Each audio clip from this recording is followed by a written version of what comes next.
ರೈತರನ್ನ ಮುಂದಿಟ್ಕೊಂಡು ರೈತರೇನ್ ಪ್ರತಿಭಟನೆ ಮಾಡ್ತಾ ಇದ್ರು ಅದು ಇವತ್ತು ಮತ್ತಷ್ಟು ತೀವ್ರವಾಗೋ ಸಾಧ್ಯತೆ ಇದೆ. ಇದೀಗ ದೆಹಲಿಯಲ್ಲಿ ಮತ್ತೆ ಜೋರಾಗ್ತಾ ಇದೆ ರೈತರ ಪ್ರತಿಭಟನೆ. ಪೊಲೀಸರನ್ನ ಕೂಡ ಹೆಚ್ಚುವರಿಯಾಗಿ ನಿಯೋಜನೆ ಮಾಡಿದರೆ ಕಂಟ್ರೋಲ್ ಮಾಡಕ್ಕೆ. ಕಳೆದ ಒಂದು ವಾರಗಳಿಂದಲೂ ನಿರಂತರವಾಗಿ ನಡೀತಾ ಇರುವಂತಹ ಪ್ರತಿಭಟನೆಗೆ ಸಂಬಂಧಪಟ್ಟಂತೆ ಏನೆಲ್ಲ ಅಪ್ಡೇಟ್ ಇದೆ ಅಂತ ನೋಡ್ತಾ ಹೋಗೋಣ.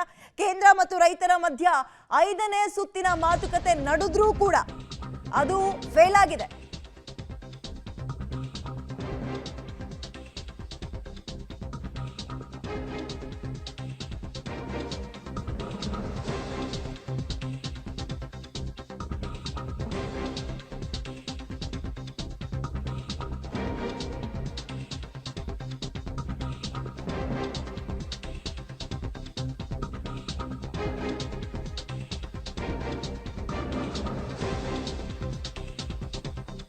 ಕೇಂದ್ರ ಮತ್ತು ರೈತರ ಮಧ್ಯ 5ನೇ ಸುತ್ತಿನ ಮಾತುಕತೆ ಕೂಡ ವಿಫಲವಾಗಿದೆ. ಡೆಲ್ಲಿಗೆ ಮುತ್ತಿಗೆ ಹಾಕಲು ಸಾವಿರಾರು ರೈತರು ಬರ್ತಾ ಇದ್ದಾರೆ.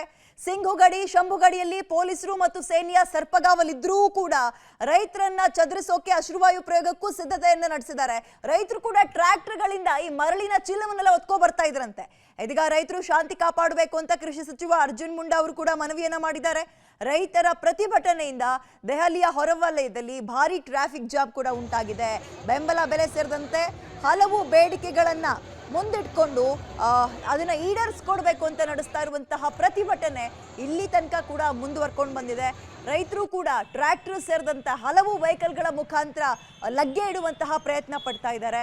ಪೊಲೀಸರು ಕೂಡ ಸರ್ಪಗಾವಲನ್ನ ಹಾಕೋದ್ರ ಮುಖಾಂತರ ಅದನ್ನ ಕಂಟ್ರೋಲ್ ಮಾಡಕ್ಕೆ ಹರಸಾಹಸ ಪಡ್ತಾ ಇದ್ದಾರೆ. ಇದರ ನಡುವೆ ಅಲ್ಲಿನ ಏರಿಯಾ ಗಮನಿಸ್ತಾ ಇರ್ಬೋದು ಟ್ರಾಫಿಕ್ ಜಾಮ್ ಹೇಗಿದೆ ಅಂತ.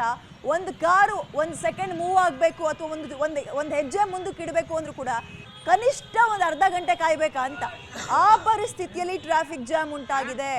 ಮಾತುಕತೆ ನಡೆಸಿ ಅದು ಬರೀ ವಿಫಲವಾಗ್ತಾ ಇದೆಯಾ ಹೊರತು ಯಾವುದು ಕೂಡ ಫಲ ಕೊಡುವಂತೆ ಕಾಣಿಸ್ತಾ ಇಲ್ಲ. ಅವರು ಕೂಡ ನಾವು ರೆಡಿ ಇದ್ದೀವಿ ರೈತರ ಜೊತೆ ಪ್ರತಿಭಟನೆ ಅಂದ್ರೆ ಮಾತುಕತೆ ನಡೆಸೋಕೆ, ಸಂಧಾನ ಮಾಡೋಕೆ ಅಂತ ಕೃಷಿ ಸಚಿವರು ಹೇಳಿದ್ರು ಕೂಡ ಯಾಕೋ ಸಂಧಾನ ಯಶಸ್ವಿ ಆದಂಗೆ ಕಾಣಿಸ್ತಾ ಇಲ್ಲ.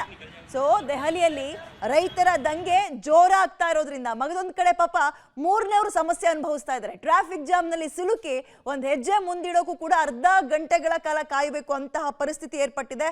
ಹಾಗಾದ್ರೆ ರೈತರ ಬೇಡಿಕೆಗಳು ಏನು ಅನ್ನೋದರ ಜೊತೆಗೆ ಪ್ರತಿಭಟನೆ ಯಾವ ಹಾದಿಯನ್ನ ಹಿಡಿದಿದೆ, ಯಾವ ಸ್ವರೂಪ ಪಡೆದುಕೊಳ್ತಾ ಇದೆ ಮತ್ತು ಇವತ್ತು ಎಷ್ಟನೇ ದಿನ ಪ್ರತಿಭಟನೆ, ಇವೆಲ್ಲವನ್ನ ಕೂಡ ನೋಡ್ತಾ ಹೋಗೋಣ. ಕೃಷಿ ಸಚಿವರು ಏನ್ ಹೇಳ್ತಾರೆ ಈ ಪ್ರತಿಭಟನೆಗೆ ಸಂಬಂಧಪಟ್ಟಂತೆ? ಪದೇ ನಾವು ಸಂಧಾನ ಮಾಡ್ತೀವಿ ಅಂದ್ರೂ ಕೂಡ ಯಶಸ್ವಿ ಆಗದೆ ಇರೋದಕ್ಕೆ ಕಾರಣ ಏನು? ರೈತರ ಬೇಡಿಕೆಗಳೇನು? ರೈತರ ಬೇಡಿಕೆಗಳನ್ನ ಈಡೇರಿಸ್ತೀವಿ ಅನ್ನುವ ಭರವಸೆಯನ್ನ ಕೊಡೋಕೆ ಕೇಂದ್ರ ಸರ್ಕಾರ ಯಾಕೆ ಹಿಂದೆ ಮುಂದೆ ನೋಡ್ತಾ ಇದೆ?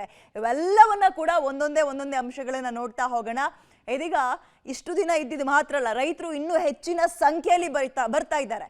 ದೆಹಲಿ ಮುತ್ತಿಗೆಗೆ ರೈತರ ರೈತರು ಲಗ್ಗೆ ಇಡ್ತಾ ಇದ್ದಾರೆ. ಅದರ ಜೊತೆಗೆ ದೆಹಲಿಯ ಶಂಭು ಗಡಿ ಭಾಗದಲ್ಲಿ ಮತ್ತೆ ಉದ್ವಿಗ್ನವಾದಂತಹ ಪರಿಸ್ಥಿತಿ ಇದೆ. ಅವ್ರನ್ನ ಕಂಟ್ರೋಲ್ ಮಾಡಕ್ಕೆ ಪೊಲೀಸರು ಕೂಡ ಹರಸಾಹಸ ಪಡ್ತಾ ಇದ್ದಾರೆ. ಹೆಚ್ಚುವರಿ ಪೊಲೀಸರನ್ನ ನಿಯೋಜನೆ ಕೂಡ ಅಲ್ಲಿ ಮಾಡಲಾಗಿದೆ. ರೈತರ ದಂಗೆ ದಿನ ಕಳೆದಂತೆ ಹೆಚ್ಚಾಗ್ತಾ ಇದೆ. ದೆಹಲಿ ಮುತ್ತಿಗೆಗೆ ಸಾವಿರಾರು ರೈತರು ಮುಂದಾಗ್ತಾ ಇದ್ದಾರೆ. ಟ್ರ್ಯಾಕ್ಟರ್ಗಳಲ್ಲಿ ಬರ್ತಾ ಇದ್ದಾರೆ. ಇನ್ನು ಬೇರೆ ವೆಹಿಕಲ್ಗಳ ಈ ಟೆಂಪೋ ಲಾರಿ ಎಲ್ಲ ಮಾಡ್ಕೊಂಡು ಬರ್ತಾ ಇದ್ದಾರೆ. ಮತ್ತು ಅಂದ್ರೆ ಅವರೇ ಅವ್ರು ಕೇಳ್ತಾ ಇರುವಂಥದ್ದು ಇಷ್ಟೇ, ನಮ್ಮ ಬೇಡಿಕೆಗಳನ್ನ ಈಡೇರಿಸ್ತೀವಿ ಅನ್ನುವಂತಹ ಪ್ರಾಮಿಸ್ ಮಾಡಿ ಆನಂತರ ನಾವು ಕೈ ಬಿಡ್ತೀವಿ ಅಂತ ಹೇಳ್ತಾ ಇದ್ದಾರೆ ಪ್ರತಿಭಟನೆಯನ್ನ.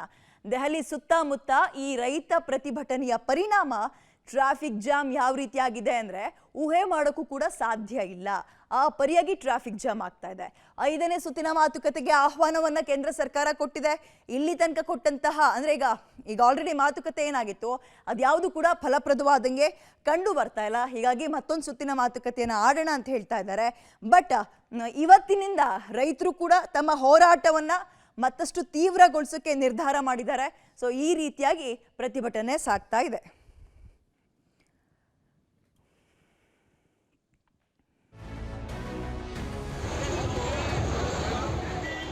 ಹೆಚ್ಚಿನ ಡೀಟೇಲ್ಸ್ ನಮ್ಮ ಪ್ರತಿನಿಧಿ ಪವಿತ್ರ ನೀಡ್ತಾರೆ. ಪವಿತ್ರ, ಒಂದು ಕಡೆ ಇವತ್ತಿನಿಂದ ಮತ್ತಷ್ಟು ತೀವ್ರಗೊಳಿಸಬೇಕು ಹೋರಾಟವನ್ನ, ಪ್ರತಿಭಟನೆಯನ್ನಂತ ರೈತರು ನಿರ್ಧಾರ ಮಾಡಿದ್ದಾರೆ. ಮಗದೊಂದು ಕಡೆ ಕೃಷಿ ಸಚಿವರು ಎಷ್ಟೇ ಸಂಧಾನ ಮಾಡಿದ್ರು ಕೂಡ ಫಲಪ್ರದವಾಗ್ತಾ ಇಲ್ಲ. ಗಂಡ ಹೆಂಡತಿ ಜಗಳದಲ್ಲಿ ಮಗು ಬಡವಾಯ್ತು ಅಂತ ಟ್ರಾಫಿಕ್ ಜಾಮ್ ನಿಂದ ಜನ ತತ್ತರಿಸಿ ಹೋಗ್ತಾ ಇದ್ದಾರೆ. ಡೀಟೇಲ್ಸ್ ಏನ್ ಸಿಗ್ತಾ ಇದೆ ಪ್ರತಿಭಟನೆ ಬಗ್ಗೆ? ವಿದ್ಯಾ, ಕಳೆದ 3 ವರ್ಷಗಳ ಹಿಂದೆ ರೈತರ ಪ್ರತಿಭಟನೆ ಯಾವ ಸ್ವರೂಪಕ್ಕೆ ಹೋಗಿತ್ತು ಅನ್ನುವಂಥದ್ದು ದೇಶ ನೋಡಿತ್ತು. ಇದು ಮತ್ತೆ ಮರುಕಳಿಸುತ್ತಾ ಅನ್ನುವಂತಹ ಆತಂಕ ಇವತ್ತು ಕಾಡ್ತಾ ಇದೆ. ಯಾಕಂದ್ರೆ ದೊಡ್ಡ ಮಟ್ಟದ ಹೋರಾಟಕ್ಕೆ ರೈತರು ಇವತ್ತು ಸಿದ್ಧವಾಗಿದ್ದಾರೆ. ಒಂದು ಕಡೆಯಿಂದ ಸರ್ಕಾರ ಕೂಡ ಸಂಧಾನಕ್ಕೆ ಪ್ರಯತ್ನವನ್ನ ಪಡ್ತಾ ಇದೆ. ಈಗ ದ್ವಿದಳ ಧಾನ್ಯ ಆಗಿರ್ಬೋದು, ಮೆಕ್ಕೆಜೋಳ, ಹತ್ತಿ ಬೆಳೆ ಎಲ್ಲವೂ ಕೂಡ ಸರ್ಕಾರಿ ಸಂಸ್ಥೆಗಳ ಮೂಲಕ ಕನಿಷ್ಠ ಬೆಂಬಲ ಬೆಲೆಯಲ್ಲಿ 5 ವರ್ಷದವರೆಗೆ ನಾವು ಖರೀದಿ ಮಾಡ್ತೀವಿ ಅನ್ನುವಂತಹ ಪ್ರಸ್ತಾಪವನ್ನ ಮುಂದೆ ಇಟ್ಟಿದೆ. ಆದ್ರೆ ಇವ್ರು ಹೇಳ್ತಾ ಇರುವಂತದ್ದು ಸುಗ್ರೀವಾಜ್ಞೆಯ ಮೂಲಕವೇ ನೀವು ಅದನ್ನ ಕಾನೂನು ರೂಪದಲ್ಲಿ ತರಬೇಕು, ಸ್ವಾಮಿನಾಥನ್ ಆಯೋಗದ ಶಿಫಾರಸುಗಳನ್ನ ಯಥಾವತ್ತು ಜಾರಿಗೆ ತರಬೇಕು ಅನ್ನುವಂತಹ ಒತ್ತಾಯವನ್ನ ರೈತರು ಮಾಡ್ತಾ ಇದ್ದಾರೆ. ಸೊ ಇವರಿಬ್ಬರ ಸಂಘರ್ಷದ ಮಧ್ಯ ಈಗಾಗಲೇ ದೊಡ್ಡ ಮಟ್ಟದಲ್ಲಿ ಸುಮಾರು 14,000 ಜನ ರೈತರು ಹೋರಾಟಕ್ಕೆ ಸಜ್ಜಾಗಿ ನಿಂತಿದ್ದಾರೆ. ರೈತರು ಹೇಳ್ತಾ ಇದ್ದಾರೆ ನಾವು ಶಾಂತಿಯುತವಾಗಿಯೇ ಬರ್ತೀವಿ ಅನ್ನುವಂಥದ್ದು. ಆದ್ರೆ ಈ ಹಿಂದೆ ಯಾವ ರೀತಿಯ ಸ್ವರೂಪಕ್ಕೆ ಹೋಗಿದೆ ಅನ್ನುವಂಥದ್ದು ಎಲ್ರಿಗೂ ಕೂಡ ಗೊತ್ತಿದೆ.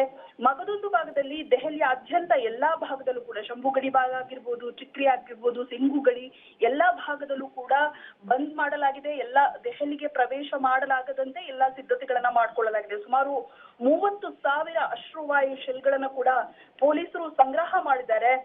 ಯಾವ ಪ್ರತಿಭಟನೆ ಯಾವ ಸ್ವರೂಪಕ್ಕೂ ಕೂಡ ಹೋಗ್ಬೋದು ಅನ್ನುವಂಥದ್ದು. ಜೊತೆಗೆ ದೆಹಲಿಯ ಭಾಗದಲ್ಲಿ, ಗಡಿ ಭಾಗದಲ್ಲಿ ಎಲ್ಲಾ ಭಾಗದಲ್ಲೂ ಕೂಡ ಟ್ರಾಫಿಕ್ ಜಾಮ್ ಸಂಭವಿಸಿದೆ.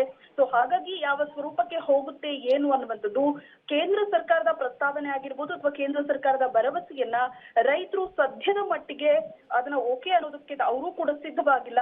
ಸೊ ಹಾಗಾಗಿ ಯಾವ ಸ್ವರೂಪಕ್ಕೆ ಹೋಗುತ್ತೆ ಅನ್ನುವಂತಹ ಆತಂಕ ಈಗ ಕಾಡ್ತಾ ಇದೆ. ಓಕೆ, ಥ್ಯಾಂಕ್ ಯು ತಮ್ಮ ಡೀಟೇಲ್ಸ್ಗೆ. ಅಂದರೆ ರೈತರ ಬೇಡಿಕೆಗಳು ಕನಿಷ್ಠ ಬೆಂಬಲ ಬೆಲೆಗೆ ಕಾನೂನಿನ ಮಾನ್ಯತೆ ಸೇರಿದಂತೆ ಕಳೆದ ಬಾರಿ ಪ್ರತಿಭಟನೆ ಆದಾಗ ಕೆಲವೊಬ್ರು ಸಾವನ್ನಪ್ಪಿದ್ರು. ಅವರಿಗೆ ಸರಿಯಾದಂತಹ ಅಂದರೆ ಪರಿಹಾರ ಮಾರ್ಗವನ್ನು ಹುಡುಕೊಡ್ಬೇಕು. ಜೊತೆಗೆ ಕೆಲವೊಬ್ರ ಮೇಲೆ ಕೇಸ್ಗಳಾಗಿತ್ತು, ಅದನ್ನು ವಾಪಸ್ ಪಡಿಬೇಕು. ಹೀಗೆ ಹಲವು ಬೇಡಿಕೆಗಳನ್ನು ಮುಂದೆ ಇಟ್ಕೊಂಡು ಅದನ್ನು ಸುಗ್ರೀವಾಜ್ಞೆ ಹೊರಡಿಸ್ಬಿಡಿ, ಬರೀ ಬಾಯಿ ಮಾತಿಗೆ ನಾವು ಬಗ್ಗಲ್ಲ, ಈ ಪ್ರತಿಭಟನೆ ಸುಮ್ಮನೆ ಎಲ್ಲ ಪ್ರತಿಭಟನೆಗಳಂತೆ ಇವತ್ತು ಮಾಡಿದ್ವಿ 4 ದಿನ ಬಿಟ್ಟು ಹೋದ್ವಿ ಅನ್ನೋ ರೀತಿಯಲ್ಲಿ ಆಗೋಕೆ ಬಿಡಲ್ಲ ಅಂತ ಹೇಳ್ತಾ ಇದ್ದಾರೆ. ಮತ್ತು ಪೊಲೀಸರು ಕೂಡ ಯಾವುದೇ ರೀತಿಯ ಸಿಚುವೇಶನ್ ಎದುರಾದರೂ ಅದನ್ನು ಒಂದು ಹ್ಯಾಂಡಲ್ ಮಾಡೋಕೆ ಎಲ್ಲ ರೀತಿಯ ತಯಾರಿಯನ್ನು ನಡೆಸ್ತಾ ಇದ್ದಾರೆ. ಟ್ರ್ಯಾಕ್ಟರ್ಗಳಲ್ಲಿ ಮರಳಿನ ಚೀಲದ ಸಮೇತ ರೈತರು ಬರ್ತಾ ಇದ್ದಾರೆ.